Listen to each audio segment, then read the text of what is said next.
Hitech city Hyderabad. మేము కూడా first time వచ్చామండి. చాలా బాగుంది.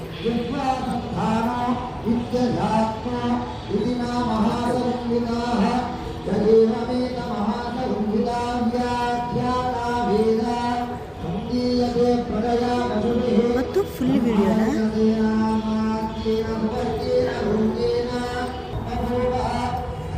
లోపల వీడియో తీయకూడదు, సో అందుకే బయట వీడియో తీస్తున్నా. కెమెరాలకు నాట్ అలౌడ్, ఫోటోలు తీయనవట్లేదు లోపల.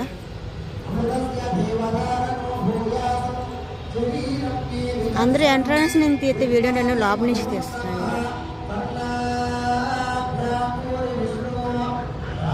ఇక్కడ ఆవులు ఉన్నాయి, మనం మేత పెట్టాలనుకుంటే డబ్బులు వేసి మేత పెట్టచ్చు.